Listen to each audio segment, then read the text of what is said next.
We are joined by head coach Ben McAdoo with one preseason game to go. So, Coach, I guess the obvious question is, based on what your timetable was for the progress of your team, with one dress rehearsal left, where do you stand? Well, we're going to really, this week is focused on the guys who are on the bubble, the guys who have a chance and an opportunity to go out and play great football for us and have a chance to either make our roster or another roster in the league. We owe it to those guys. They've been out here sacrificing with us and putting it all on the line, so we owe it to them to give those guys an opportunity.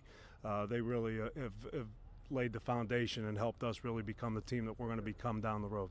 So how does this preseason game differ from maybe the goals that you had set for the other preseason games? Is it strictly about those bubble guys and the difference that they can make to survive? Yeah, this game is purely about evaluation and giving each player in each phase an opportunity to showcase what they can do.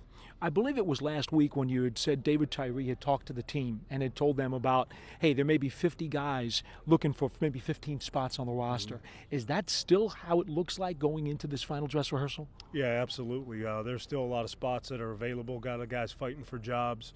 And again, we talk to them all the time about this. Getting on tape is not just about being a part of the New York Giants, even though they all want to be a part of the New York Giants, but it's an opportunity to make themselves available and show what they can do for the rest of the league. With one dress rehearsal remaining, what is the thing that you are most happy about with your team over the course of this summer and the preseason? And what is the one thing you're still struggling with that you're still trying to figure out about your guys? Well, I think the last 2 days we won the turnover battle on both offense and defense, first carded looks, and we have had 0 pre-snap penalties the last 2 days. So that's important to us. If we want to win ball games, we got to take care of the Duke, and we got to play smart, disciplined football, and that's something we've done, and we're going to keep working to achieve that as we go through the season. They say that coaches a lot of times don't sleep at night and they're on the floor. How many sleepless nights do you have going into this final week, knowing that there's going to be a lot of guys you have to let go and their dreams are going to come to an end?